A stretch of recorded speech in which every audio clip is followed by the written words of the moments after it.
Hey, fifth graders. So I know that day 5 was optional this week because of Good Friday. So if you choose to do it, I wanted to make sure that you had a video to go off of. Reading today is the author's viewpoint versus my viewpoint. Writing is writing an opinion. Grammar practice is reading response letter interactive. And math is what's my number? Math puzzle boxes. Sorry, I dropped my pencil. All right. Remember, you can skip around to the subjects if you want to do a different subject first. That's perfectly fine. We are going to start with our reading. So the author's viewpoint versus my viewpoint. I'm going to zoom it in so that you can see it better, and then I'm going to have to move the paper around quite a bit. So point of view or viewpoint is the way we feel about the topic or events in a piece of text. Opinions, beliefs, and reasons are clues in the text that help us recognize the author's personal attitude or feelings on the subject. Example, watching too much television is connected to poor eating habits. Author's point of view, too much television is not good for you. Text evidence. The text says that poor eating habits can happen because of watching too much television. Directions. Read the passage and complete the chart. So here is the passage over here. After we read the passage, we're going to move on to author's viewpoint. You have to pick out the viewpoint of the author, the topic from the passage. Give the text evidence on what you know about the author's viewpoint, what clues tell you about the author's viewpoint. So how did you figure out that that's what that author thought? And then your own viewpoint. You get to give your own opinion. What do you think about the topic? All right, so let's read the passage first. It is hard for scientists to know how many West Indian manatees there are. They estimate between 2,000 to 5,000. The West Indian manatee has been listed as an endangered species. This means that the population is so low that the West Indian manatee is in danger of becoming extinct. Many die because of accidents with ships or other human causes, such as pollution. Federal and state laws protect the manatee. Scientists are working to find ways to help the manatee survive. So what is the author's viewpoint based on this passage? What does the author think? After you find what the author thinks, or after you give one sentence about the author's viewpoint, you're going to want to find evidence in the text. Underline the sentences that help you understand the author's viewpoint. And then you can write your the underlined sentences here for text evidence. And then the last one, my viewpoint. What do you think about the topic? What do you think about finding ways to help the manatee survive, or about manatees in general? So this one is your own opinion.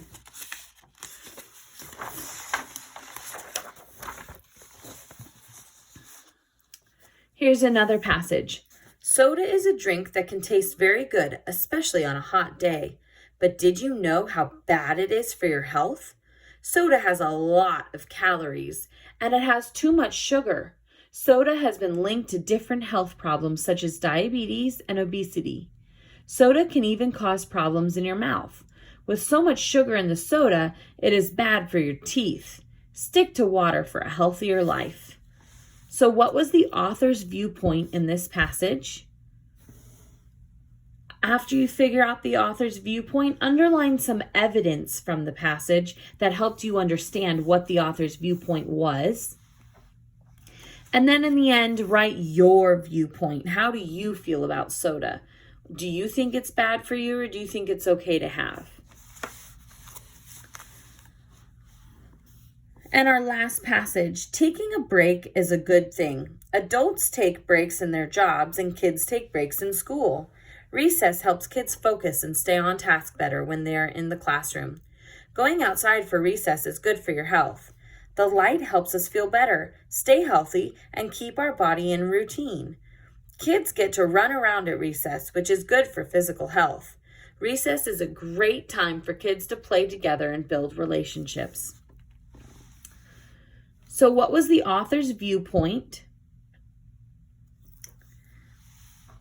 Highlight and underline some text evidence and then write it here to give proof of the author's viewpoint. Tell how you figured that out. And then what is your viewpoint on taking breaks and recess? All right, so here we are. I'm going to zoom out a little bit. Here we are with our writing opinion. Think about something you would like to see changed in your school or class. Use a graphic organizer below to organize your ideas. So what is your opinion? What would you like to see changed? Maybe you would like more time on the computers. Maybe you would like more recess time. Maybe you think that your seating chart in the classroom shouldn't be assigned by the teacher. Maybe you believe that everybody should take 4 recesses a day. Maybe you want to change the food that we have at school. Those are just some ideas that I can come up with off the top of my head. If you have something different, go for it. You can write your opinion. Maybe you don't want uniforms anymore. Maybe you want to wear flip-flops every day, all day long, or something like that. Describe the change in detail. How would things change? Because of your opinion, how would we have to change the school? And then describe the benefits of your suggestion. Why would this be a good thing to change this aspect of school? All right, now we have our grammar, reading, response, letter, interactive. So we are starting our grammar. Read the letter below and complete the following tasks. You will need different colored markers. Okay. All right, so it's asking you to do these things in certain colors. Add commas in the greeting and closing signature. That one doesn't give you a color, but you will need blue to underline the book genre, title, and author. For the book summary, you'll need yellow. The setting of a story, you'll need red.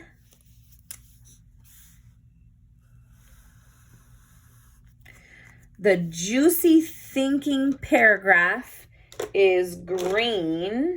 If I can find a green, here we go. The closing statement is in purple. And then underline the question for the reader in orange. Okay, that's kind of almost yellow. Maybe I should have done a darker orange so you can tell the difference. Oh, great. Now that looks almost red. Anyway, Dear Miss Franklin, I am almost done with the book Bud Not Buddy by Christopher Paul Curtis. It is a Newbery Medal historical fiction novel. I'm really enjoying it so far. Oh, guys, that's a really amazing book. Oh, I got to zoom out a little bit more. This book is set during the 1930s during the Great Depression. Bud Caldwell, a 10-year-old African-American boy, is the main character. He starts out at an orphanage only to get placed with a nasty foster home family. He escapes that family and travels hundreds of miles on his own looking for his father. This book is so powerful.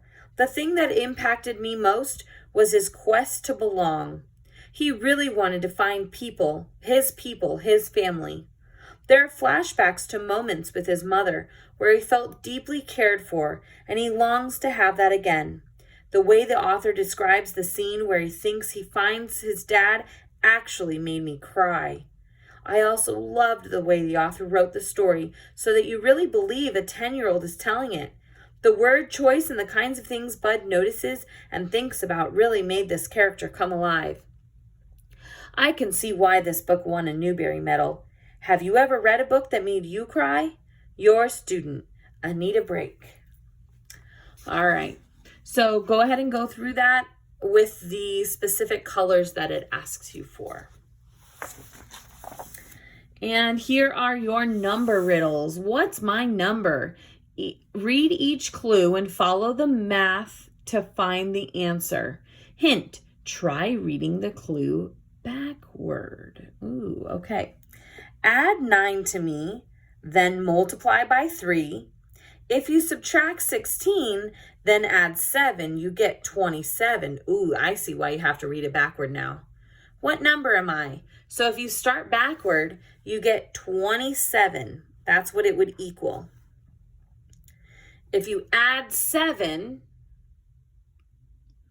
to get to 27, you would actually have to be subtracting. I know that sounds confusing, but you start with your number that they give you. Sorry, it's going to shake for a minute. You start with the number that they give you, 27, and then you subtract, since this is add, you're going to do the opposite here. Subtract 7, and you end up with 20. If you subtract 16, you're actually doing the opposite of subtract, which is add. So 20 plus 16 equals, you'll end up with 36. And then multiply by 3. The opposite of multiplication would be division.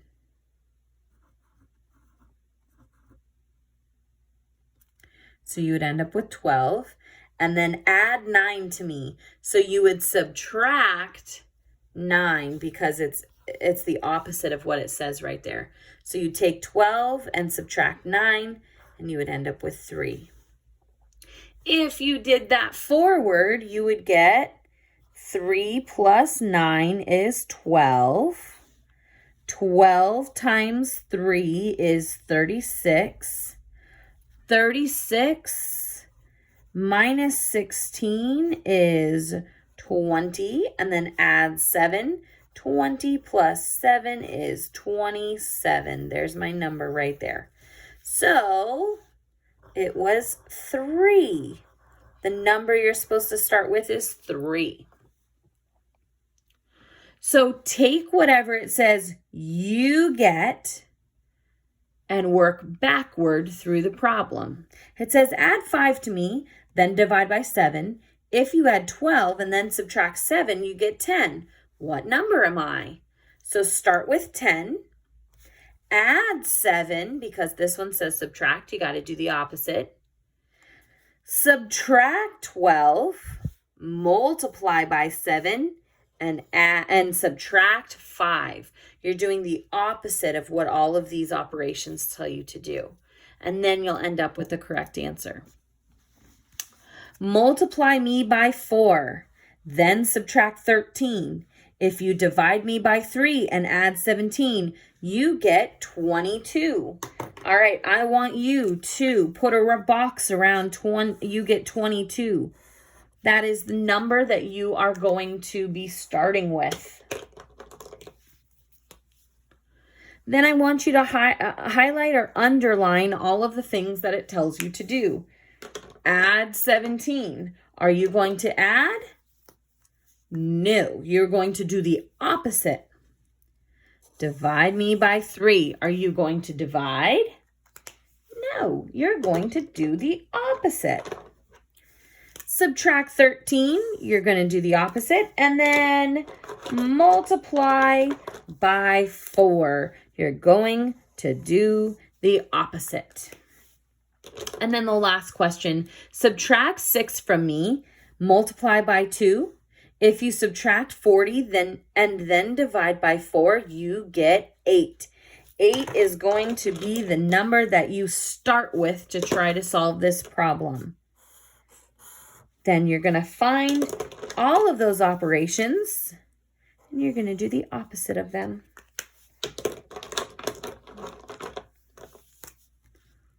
Find all of the operations and do the opposite. Oh, so sorry.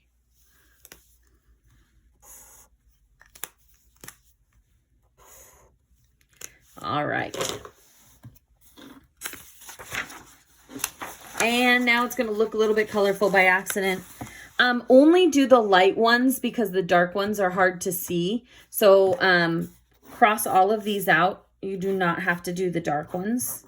And then right up here, write skipped some because Mrs. Hinson told me to. That way they know that I'm the one that gave you those instructions to skip the black ones, so that they don't think you just skipped over them. All right, each puzzle contains the numbers 21 through 29. Each column and each row add up to the number given on the outside of the boxes. Put the correct number in each box to complete the addition equations without repeating any numbers. Okay, so we are going to find the one where it has 2 in a row, and this is going to be the easiest one. So when you add these 3 numbers together, you'll get this number down here.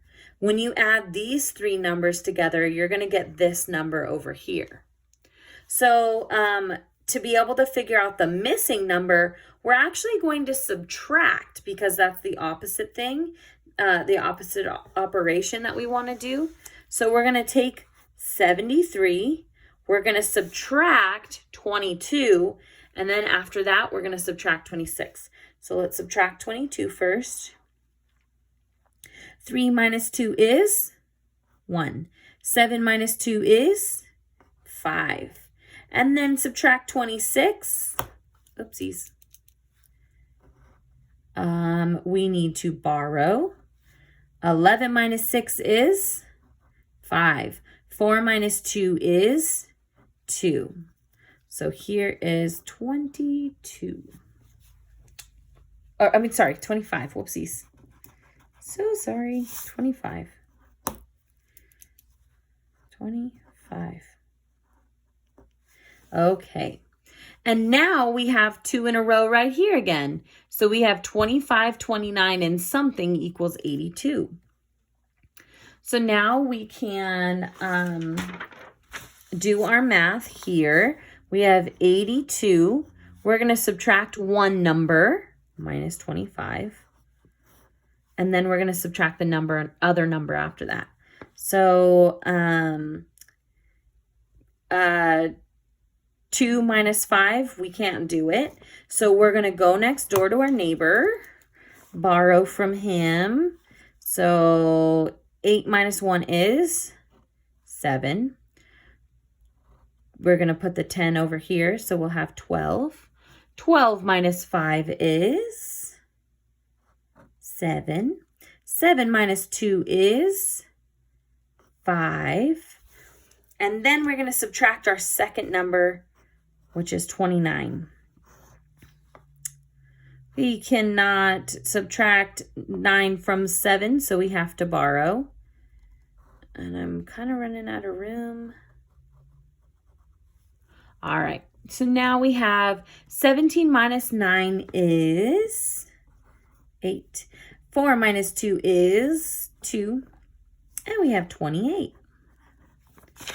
Now that gives us another 2 in a row right here. So we have 75 as our answer. So we'll have 75, and we're going to subtract these 2. So 75 minus 24. 5 minus 4 is 1. 7 minus 2 is 5. And we're going to subtract 28.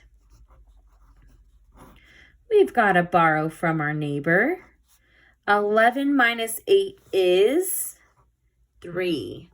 4 minus 2 is 2. So this answer must be 23. Now we have 2 in one row here. So this answer should be 76.